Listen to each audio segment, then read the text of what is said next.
Amigos que generosamente me conceden el beneficio de la duda de penetrar a sus hogares mediante estos modestos programas que combinan historia y algunas otras cosas más. He querido esta vez hacer una reflexión diferente, un tanto cuanto diferente, pero no deja de estar sustentada en las cuestiones de orden histórico. A resultas de este arresto domiciliario voluntario que tenemos, virtud al coronavirus a nivel universal, pues he querido yo traer aquí a estos programas una serie de informaciones que posiblemente no se conocieran o son de poca difusión. En 1918, unos soldados llegaron a Kansas, venían del frente de la Primera Guerra Mundial, al fuerte Riley de Kansas. Uno de ellos venía enfermo de lo que se pensaba que era gripa, resfriado, qué sé yo. Unos días más habían muerto 500 soldados ahí, en Kansas. Sin embargo, esta peste, por decirlo de algún modo, que mató en el mundo de 1918 y 19 alrededor de 60 millones de gentes, 5 veces más que los muertos de la Primera Guerra Mundial del 14 al 18, se le conoce en el mundo como la gripe o la influenza española. De muy mala fe, los norteamericanos, como en ocasiones lo dejan sentir a uno, se lo hacen sentir a los mexicanos, o a los españoles, mejor dicho, la leyenda negra, en el mundo es conocido esto como la influenza española, a pesar de que el origen fue en Estados Unidos. El hecho es que esta pandemia, esta peste universal, llega en octubre de 1918 a la Ciudad de México. Evidentemente, la Ciudad de México, y yo, como todo el mundo, no tenía noción de esta enfermedad, y los primeros días, pues, a los principios, ya en una semana había 500 muertos en la Ciudad de México, y en todo ese proceso de un año, aproximadamente, murieron 300,000 mexicanos. O sea, las cifras que estamos viendo todos los días ahorita, pues no son nada comparado con lo que fue en aquel tiempo. Y sobre todo porque recuerdo circunstancias sucedidas, por ejemplo, en Guaymas, que un doctor que le gustaba la copa y que se tomaba sus tragos de mezcal todos los días, algunos, pues eso no se enfermó y anduvo toda la gripa, la influenza en Guaymas ahí curando gente, mientras unos caían muertos, a él no le pasaba nada. Curiosamente, indígenas como los yaquis, que también estaban ahí, no les daba, no les pegó como decían antes, no les pegó esta enfermedad, y eran los que curiosamente llevaban a los cementerios a los muertos, y había bromas hasta ese sentido, en ocasiones en unos carretones ahí de mulas y todo, jalaban y echaban a los muertos. Algunos todavía no estaban muertos y le decía el indio, calla, calla, tú no puedes saber más que el doctor dijo que estás muerto y punto, un palo en la cabeza y al hoyo. Bueno, esas cosas chuscas, ¿no? Pero curiosamente eso me ha hecho el arresto domiciliario voluntario, o sea, estar guardado en casa, me ha hecho ir a estos temas, y de ahí he pasado al tema de la Guerra Civil Española de 1936-39, en que da por triunfo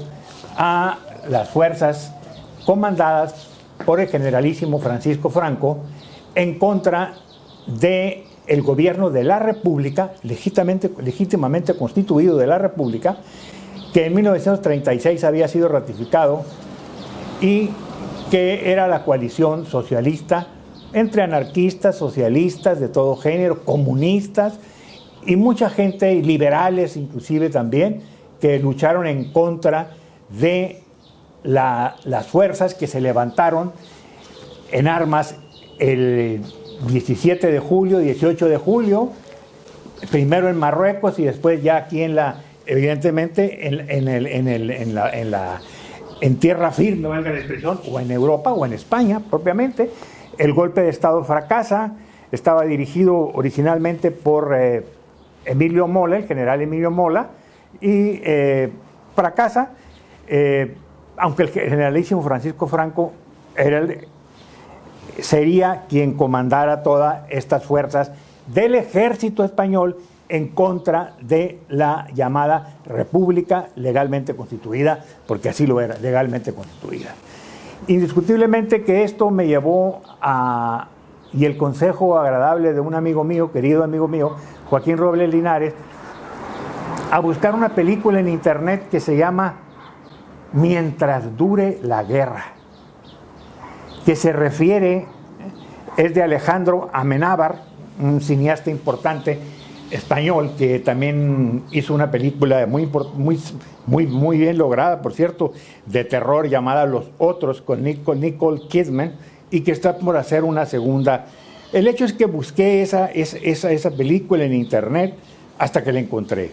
Y esa película se centra en la ciudad de Salamanca, en España, cerca de Madrid, al norte de Madrid, y mientras dure la guerra era la palabra que habían puesto el directorio militar antirrepublicano. Los grupos eran nacionales, el ejército, conservadores, monárquicos, la falange, y por otro lado los republicanos, entre toda la gama de socialismos y todo lo demás, comunistas, liberales también, indiscutiblemente. Y esas fueron las dos fuerzas que se encuentran y se hacen pedazos, valga la expresión, porque hasta ahorita lo estamos viviendo, y ahorita voy a comentarlo por qué. En España mismo, esa lucha entre estas dos fuerzas no dura hasta el 39, que termina. Hoy todavía es motivo de conflicto, porque el millón de muertos que tuvo esa guerra civil española, no todos fueron en el frente de batalla. La inmensa mayoría, supuestamente, según dice José María Gironella, en su trilogía preciosa de esa época, desde la visión, del punto de vista antirrepublicano, valga la expresión, a pesar de que ellos, catalanes, eran republicanos hasta cierto punto, y los cipreses creen en Dios. Ha estallado 1 millón de muertos, ya ha estallado la paz. Era la trilogía que leí yo en los 70s, y ahorita la volví a releer. Estamos hablando que son unos librones de 800 páginas y toda la cosa. Los estudios del gran hispanista de origen inglés, Hugh Barón Thomas, un personaje importantísimo en el historiador, que puso en los 50s de una manera objetiva lo que había pasado, y de lo que esas circunstancias trata la película Mientras dure la guerra, y que se sugiere ahí. Estábamos hablando, el problema empieza en julio de 1936, para octubre ya de 1936, para el 12 de octubre, que se iban a reanudar las clases en la Universidad de Salamanca, hasta ahorita una de las más importantes de Europa.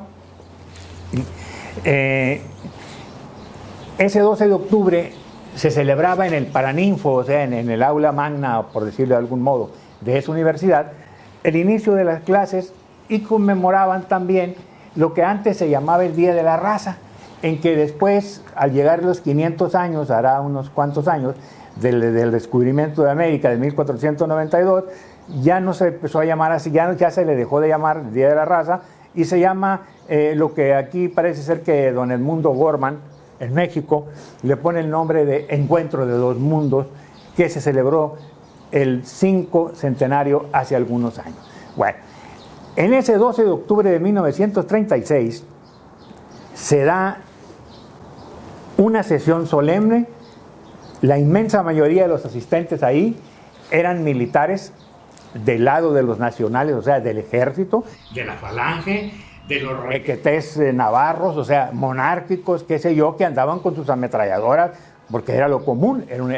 Ya era España un país en guerra. El hecho es que entre los discursos se dan unos en contra de los vascos y en contra de los catalanes, cosa que hasta ahorita, hace 70 y tantos años todavía siguen los problemas, y ahí el rector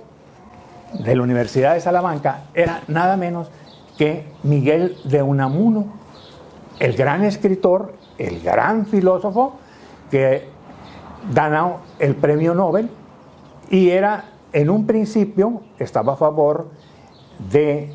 el Grupo Nacional, o sea, de los de la derecha, de los de Franco, pero pocos días después, y a partir de este momento, que voy a narrar una parte, se pasa a dudar de las ventajas de ser aliado o estar a favor de los nacionales en contra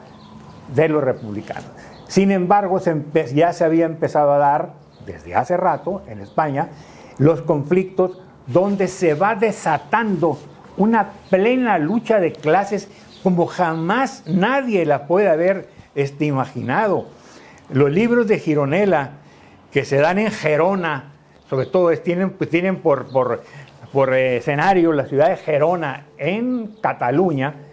se ven cómo se va descomponiendo el tejido social hasta llegar a convertirse lo que Hobbes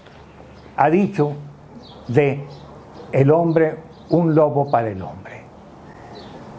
en que unos grupos se hacen totalmente radicales, la República entrega armas a estos grupos de izquierda y empieza el país, a partir de ese julio de 36, agosto, a sufrir. Originalmente se pensaba que el general Sanjurjo, José Sanjurjo, que estaba desterrado en Portugal por haber participado en otro intento de golpe de Estado, fuese quien comandara las fuerzas del ejército y la derecha, o sea, los nacionales en contra de los republicanos. Pero José Sanjurjo, al tratar de elevar su avión, el piloto, levantándose ahí en Portugal, se estrella y se mata y pasa el control aparentemente al general Emilio Mola, al que todos lo señalaban como el director de esta conjura, que primero fue un intento de golpe de Estado desde la derecha, que al fracasar se convierte en un estado de guerra permanente a la que hemos llamado la guerra civil. Bueno, la película trata del incidente que en el Paraninfo o en la aula magna de la Universidad de Salamanca se da el 12 de octubre de 1936, festejando el Día de la Raza, qué sé yo, el inicio de clases. Hay varios discursos, se alega y se habla en contra de catalanes y de vascos, y Unamuno, que no quería hablar y que estaban en el presidium ahí, la esposa del generalísimo Francisco Franco, ya en ese momento propiamente jefe de todos los ejércitos derechistas o nacionales, y el general José Millán Astray, creador de la Legión Española de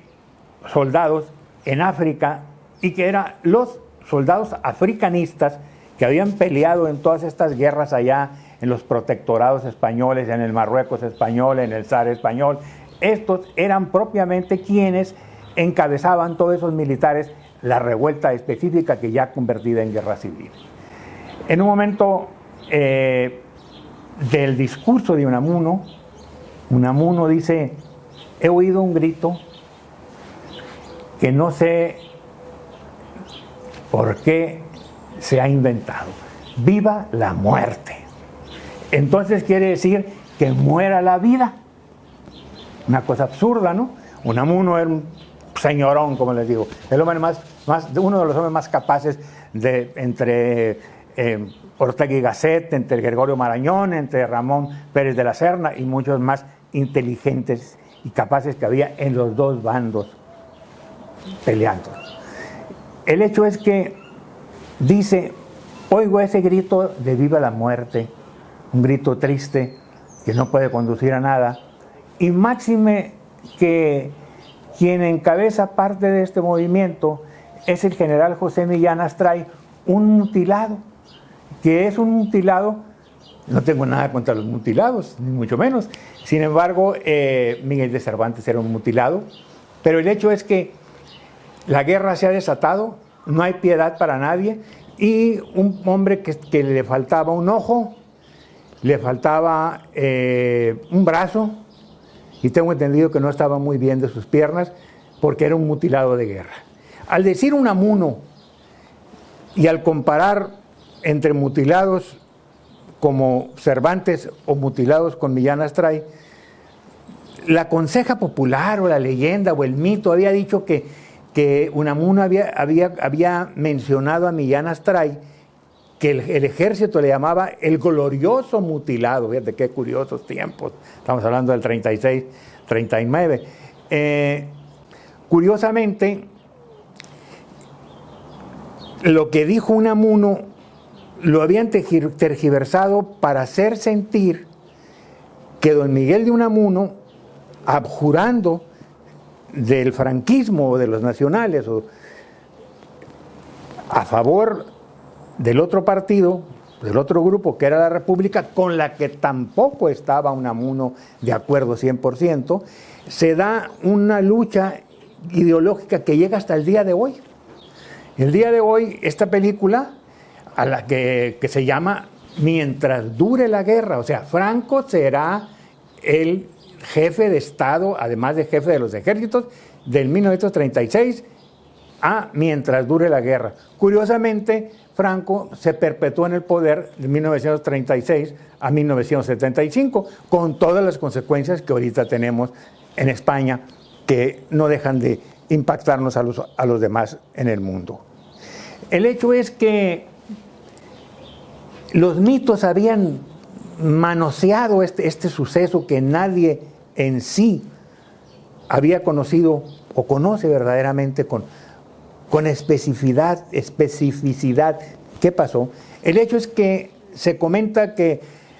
al venir ya el conflicto supuesto de hablar Unamuno en contra de Millán Astray, los legionarios o los soldados o los falangistas que estaban ahí, que eran la inmensa mayoría del público, dicen, la conseja popular dice que Unamuno, que el general Millán Astray dice, muera la inteligencia. Por otro lado se decía que el intelectual de derecha, José María Pemán, o sea, enemigo de la República, dijo, muera la mala inteligencia o los malos intelectuales. El hecho es que se hizo un San Quintín, Millán Astray se acaba el evento con las palabras estas, venceréis, pero no convenceréis, porque les falta algo, la razón, punto. Eso se estuvo como una verdad absoluta en España desde que Hugh Thomas lo recoge en 1950 y tantos en su historia de la Guerra Civil Española, la primera historia que fue de una manera imparcial hablar de los dos lados, que ha tenido 3 o 4 ediciones, y que realmente eso no sucedió, porque según el personaje que creó esta leyenda, Unamuno le dice el general Millán Astray al terminar el evento, salga usted del brazo de doña Carmen Polo del evento, porque los legionarios y los falangistas habían inclusive cargado las ametralladoras para fusilar ahí, pero pues no iban a matar ahí a Unamuno enfrente donde estaba la esposa del jefe de los ejércitos, ¿no? El hecho es que Unamuno deja en la historia de España esa frase que dice, venceréis pero no convenceréis porque les falta la razón. Esta película altamente recomendable, que está gratis en internet, que se llama Mientras dure la guerra, la recomendamos 100%. Eso otro me lleva a algo que escuché ayer en una entrevista en la televisión española, no de hoy, ¿no?, de hace varios meses, o a lo mejor años, donde preguntan, bueno, ¿qué pasó al final de la guerra de 1939? Al 1939 Quien mandaba en España por el lado de la República, porque no había sido derrocado todavía el gobierno, estaba en Cataluña en ese momento, Juan Negrín, de la línea comunista, decide que se envíe a México específicamente, un cargamento de 120 maletas conteniendo oro, reliquias religiosas, monedas históricas, joyas, valuadas entrecomilladamente en cantidades que iban desde los 10 millones de dólares en aquel tiempo hasta los 50 millones de dólares de 1939, señores. Eso me lleva a Guaymas. Ustedes dirán, bueno, pues, ¿qué tiene que ver algo que sucedió de un barco llamado El Vita, con B chica como vitaminas, que había sido propiedad del rey Alfonso XIII, que era un barco, un yate precioso, que había sido construido en los astilleros de Krupp, en Alemania, que era ya un yate con 2 motores diésel, y que Negrín encarga a Enrique Puente, jefe de las checas o de las policías que mataban y por todos lados, porque Enrique Puente ya era un pájaro de cuenta, valga, desde antes de la guerra civil, y traen en ese Vita ese tesoro, y venían 30 hombres con Enrique Puente, el capitán del barco, que era el capitán Ordorica, Mariano Ordorica o José Ordorica, y el barco era propiedad de un español nacido en Filipinas, o sea, ya para ese tiempo tenía la doble nacionalidad porque era hijo de españoles, nacido en Filipinas, que era una posesión norteamericana, perdón, española, que pasa a ser norteamericana a fines de siglo, o sea que Marino Gamboa tenía, el dueño del barco, tenía la doble nacionalidad de español o la triple, filipino y norteamericano. En ese barco que salen de París y remontan bajan el Sena hasta el puerto del Havre, allá abajo en el Canal de la Mancha, traían ese tesoro. Ese tesoro lo enviaba Juan Negrín a México para que fuera en apoyo de la organización SERE, relativa a los refugiados españoles, para ayudarlos. Sin embargo, el barco, que hace un mes de travesía, sale en febrero del 39, antes de que terminara la guerra, llega a Veracruz y Enrique Puente va a buscar al representante de Juan Negrín, no lo encuentra, pero sí encuentra a su antiguo amigo y jefe, don Indalecio Prieto, que había sido ministro de la Defensa, de origen vasco, republicano, que estaba en México ya, porque ya había tenido conflictos con con la gente de Negrín, estamos hablando de los republicanos, y que México era para ellos un refugio, porque el general Lázaro Cárdenas había apoyado 100% a la izquierda, o sea, a la República, con armas, con dinero, recibiendo 20,000, 30,000 refugiados, niños de Morelia, qué sé yo, todas las estatuas estas que están en el Boulevard Rodríguez, la estatua de Jesús García y muchas más, fueron hechas por uno de esos niños que vino, huérfano,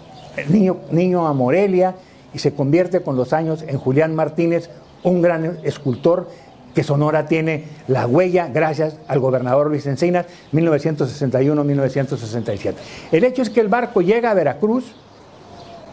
Puente va a buscar al enviado de Negrín, el enemigo ya de Prieto, y no lo encuentra, pero entonces busca a Prieto y le dice: Prieto, don Indalecio, traemos esto, un cargamento en el yate Vita, que está en Veracruz, y la aduana veracruzana. Los mexicanos quieren saber qué traemos. Pues no sé cómo van a hacerle, pero no se dejen de ir. Bueno, y ahí entran quienes venían en el barco como tripulantes, o sea, me refiero yo a los que quienes operaron el barco desde Francia hasta por las costas de Inglaterra, por allá arriba al norte, bajar a Irlanda, y de ahí de Irlanda venirse a encontrar las costas canadienses y bajar hasta llegar a las Bermudas y luego entrar ya al Golfo de México, al puerto de Veracruz. Indalecio Prieto, amigo del presidente de la República, general Lázaro Cárdenas del Río, Lázaro Cárdenas, que estaba ya a punto de entregar en ese año, estamos hablando de marzo del 39,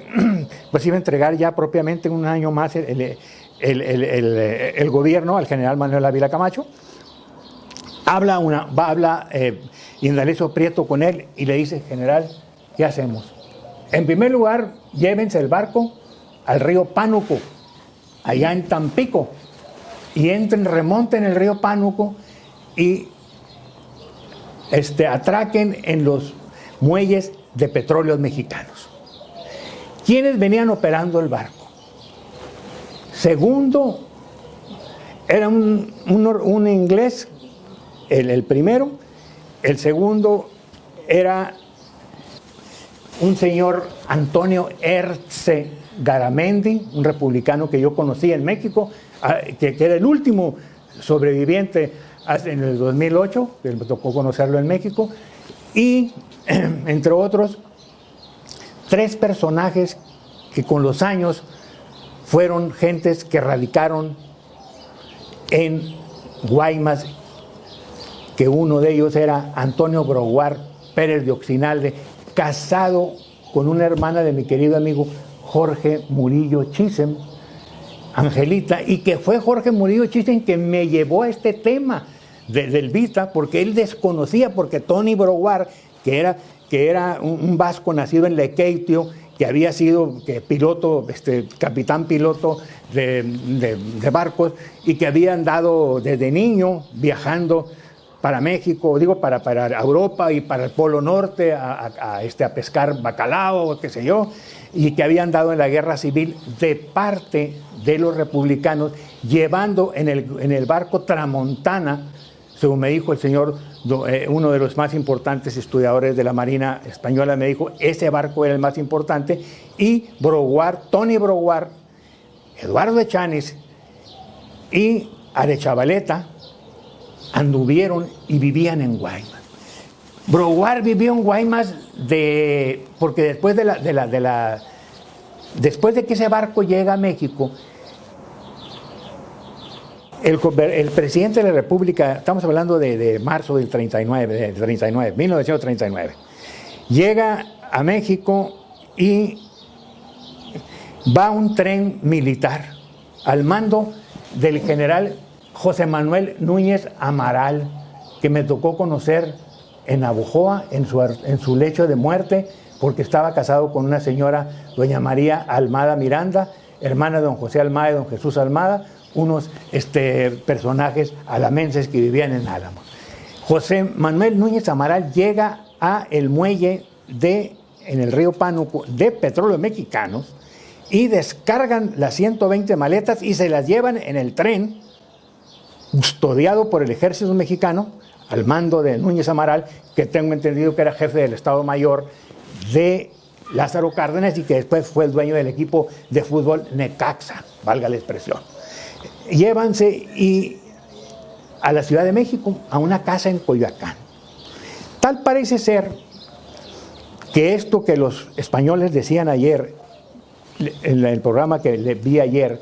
que era el mayor robo del mundo porque habían expoliado los republicanos a los Montes de Piedad, el Banco Central de España,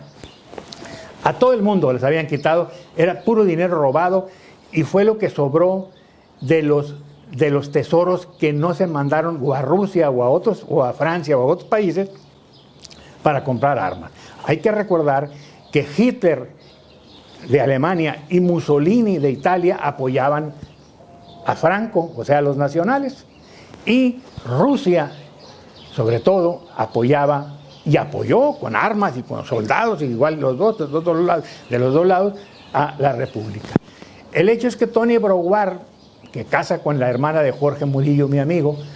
en los 50 al llegar allí a Guaymas a vivir, donde ya estaban Echanis, que habían sido también marinos vascos, y Arechavaleta, ellos Después de que el barco lo descargan, el Vita se lo llevan hasta da vuelta por el canal de Panamá y digamos que se instala en Acapulco. Creo que ya tenía otro nombre que se llamaba Argosy. Ya después tendría una bola de nombres y creo que todavía anda por ahí el barco ese, supuestamente, porque los barcos nunca se acaban hasta que se hunden o qué sé yo, ¿no? Creo que todavía andaba de ferry ahí por el lado del sur de Italia, que espero que no le hayan pegado el coronavirus en ese barco. Bueno, el hecho es que Broward, después del 39, ya obtiene la nacionalidad mexicana porque Lázaro Cárdenas se las da a todos y decide Lázaro Cárdenas salomónicamente, bueno, Indalecio Prieto, republicano, enemigo de Juan Negrín, republicano, Negrín que manejen sus representantes la SERE, que era la Sociedad de Apoyo a los Republicanos Españoles, y que el propio Indalecio maneje la JARE, Junta de Apoyo a los Republicanos Españoles, y toda la vida, porque don Indalecio se daba una vida de príncipe, se dijo que ellos se habían robado ese último tesoro de España. Y eso nos trae a Guaymas. ¿Por qué? Porque estos tres personajes, Tony Broward, Eduardo Echaniz o Arechavaleta, que vivieron en Guaymas, jamás le dijeron a nadie que habían andado en eso, y es un misterio que Jorge Murillo Chissen me develó a mí, sin siquiera el saber la importancia del barco específico, porque tampoco se les dijo su cuñado Tony Broward nunca. El hecho es que Broward, hermano de un activista vasco, Santi Broward, que fue asesinado por el gobierno de Felipe González por ahí en los 80s, 90s, enferma, pero antes de eso se embarca, se van a Estados Unidos estos vascos, y Broward se mete al ejército norteamericano, en la marina mercante norteamericana, los que llevaban pues, los cañones, los bastimentos y todo, y termina la guerra, Segunda Guerra Mundial, en la isla de Okinawa, Japón, el propio Broward manejando un remolcador de esos barcos que jalan, moviendo portaaviones en la bahía de Okinawa. Después de eso, Broward, ya Echaniz y Arechavaleta vivían en Guaymas dedicados a la pesca. Broward se embarca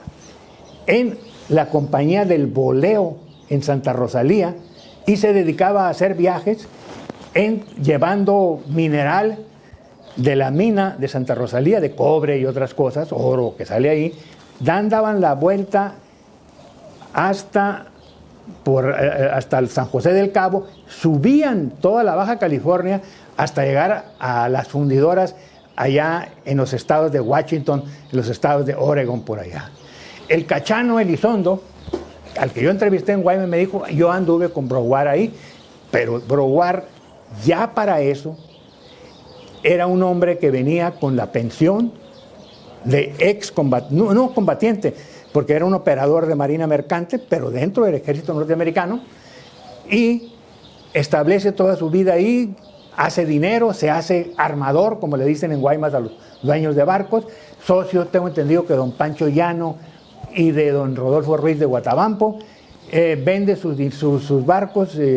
tenían la pesquera en el Cabo Aro, tengo entendido, por ahí en una lanchona, hicieron la fábrica de hielo, ganaron dinero, hizo dinero ahí con ellos, y se retira Broward aproximadamente como en los 60, 70,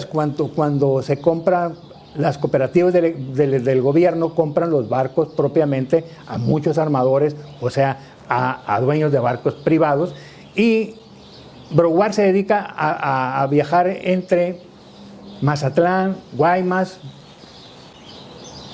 el País Vasco. Yo entrevisté en 2008 por internet y por teléfono a un periodista muy importante del País Vasco, Koldo San Sebastián. Y me dijo estas palabras Koldo San Sebastián. Oiga, señor, me dijo, usted tuvo la oportunidad de conocer al último tripulante del barco Elvita, que era el señor Antonio Erce Garamendi, que fue entrevistado por un servidor, por mí, en las fiestas patrias propiamente, en una casa de reposo en Tlalpan, y el señor me habló de lo que había sucedido el 39 como si estaba sucediendo ayer, 50 años después. Don Antonio de Erce Garamendi, hermano del padre Ramón Erce Garamendi, ligado a la Universidad Iberoamericana, hombre muy importante. El hecho es que todo esto, curiosamente, me lleva al programa este que vi anoche, donde vemos que todavía están enfrentados y la guerra terminó el 39, Franco se murió el 75, estamos en el 2020 y todavía están polarizadas fuerzas sociales, o la sociedad o el tejido social de España no se ha recuperado todavía en casi 180 años de guerra, que terminó la guerra. Bueno, veía un video de un exministro del gobierno socialista, don José Luis Corcuera, que decía: señores, ¿por qué el socialista, ¿no? Pero no radical, o sí radical, pero ¿por qué siempre los izquierdistas o los comunistas o todas esas cosas siempre dicen, vente mijito al paraíso de estaliniano, ¿no? Marxista-leninista o al estalinismo, ¿no? Que esclavizó a Rusia, ¿cuántos años? Que a su vez, igual que Hitler, mató a millones de gentes, a millones de compatriotas, a eso los mató Stalin, y el paraíso soviético. Y veo con tristeza algo que se empieza, y acuérdense de esto, empieza a penetrar en la cotidianidad hablativa mexicana. Se habla que los estados de Tamaulipas, Nuevo León, posiblemente Coahuila y algunos otros, van a hacer una huelga de no pagar impuestos. O decirlo de otro modo, dizque una especie como de rebelión contra la Federación por la cuestión de los impuestos, porque o pagan impuestos o pagan sueldos. Si hacemos una consulta al estilo del Zócalo actual, del habitante del palacio actual, pues ahí la consulta en una empresa que va a decir, señores, ¿qué quieren, que les pague el sueldo a ustedes o que pague impuestos? Pues va a decir, la gente va a decir, pues paguen los sueldos, ¿verdad? El hecho es que se está introduciendo eso de negarle a la Federación la importancia que tiene. Y eso puede llevarnos a cosas que se manejaron en el siglo XIX, en 1800 y tantos, de que perdimos Texas, que perdimos la mitad de nuestro territorio, y que inclusive Pedro García Conde, nacido en Arizpe, hijo del general Alejo García Conde, que acompañó a John Russell Bartlett, el comisionado de límites americano, y Pedro García Conde, comisionado de límites de la guerra del 46-48, Pedro García Conde, ex director del Colegio Militar en México e hijo del general García Conde, que había sido comandante y gobernador de Sonora, y se peleó a muerte uno y otro, John Russell Bartlett, el norteamericano, con Pedro García Conde, porque querían agarrar un pedacito, así como lo oyen ustedes, un pedacito donde cupiera un barco para caer al Golfo de California, para tener una salida al Golfo, porque eso le hubiera dado a Estados Unidos otra importancia. O sea, esas ambiciones existen, señores, y ese peligro de esas separaciones, de ese de que niegas a pagar impuestos, puede llevarnos a cosas que hace mucho se habían dejado de pensar. Vamos a hablar de Joel R. Poinsett, el primer embajador norteamericano en México, que lo único que quería era apoderarse del territorio mexicano, que trajo otras ideas, y que por eso se llama México Estados Unidos Mexicanos, por Estados Unidos, no por nosotros, compañeros. Se lo copiamos así, para variar. El hecho es mucho cuidado. Eso de las huelgas o de hacer o de pretender hacer una separación y decir me retiro del pacto fiscal federal es muy peligroso. No juguemos con fuego o pues acuérdense que les dije en su momento de lo que se está gestando en la cotidianidad mexicana. Muy agradecidos, como siempre, le dimos una variante a esta circunstancia. A lo mejor alguien dijo, bueno, este loco, ¿por qué agarró por ese lado? El hecho es que no podía dejarme callado, señor. Pero es una cosa, sí es cierto. La izquierda en el mundo te quiere llevar a un paraíso. Y los paraísos son ahorita Cuba. El paraíso es Venezuela. El paraíso son otros países que están peor que nosotros en este momento. Ojalá que la cordura entre en los que mandan y que la democracia no se traicione a sí misma en que llevemos a dentro de unos 4 o 5 años estar sufriendo cosas peores. Muchas gracias y muy amable.